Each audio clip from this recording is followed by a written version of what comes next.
Que s'est-il passé? Comment François Hollande, le modéré, le social-démocrate, totalement désintéressé par les questions de défense, est devenu ce chef de guerre belliqueux au vocabulaire pas très éloigné de celui de George Bush? Comment est-il passé de la Corrèze aux Zambèzes?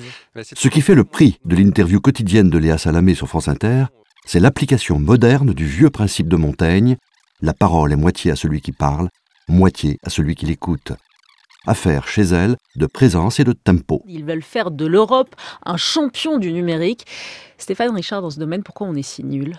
La première question est stratégique et oriente tout l'échange sur le mode abrupt de la provocation.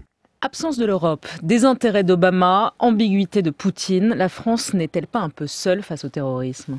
Elle n'hésite pas à insister et ces questions se modulent alors en leitmotiv. Gilles Kepel, finalement le vrai bras de fer qui se joue en ce moment dans la région n'est-il pas entre la Turquie et la Russie?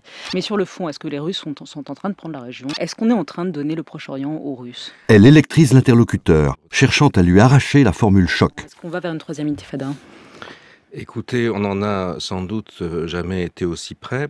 On n'a jamais été aussi près d'une troisième intifada, on retiendra cette phrase. Mais c'est plus encore dans le style d'écoute que Léa Salamé marque sa singularité. Elle accompagne, reformule, et le tempo s'accélère, scandé par le doigt du chef d'orchestre. Dites que Nicolas Sarkozy vous a demandé d'arrêter toute coopération judiciaire. Ce n'est pas lui qui me l'a demandé, bien évidemment, je n'étais pas son interlocuteur. Oui. Cachée à l'auditeur, l'image révèle cette présence à l'autre. Ici, intimiste et souriante, en empathie.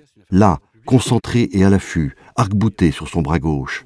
Et la fin de l'entretien, sur un point marginal, a l'air d'un pas de danse, un entrechat pour battre la mesure de la journée. Stéphane Richard, ça vous ferait rêver d'être patron de TF1?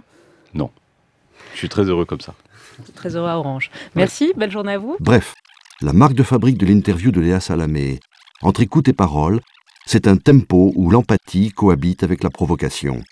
La caféine du petit matin.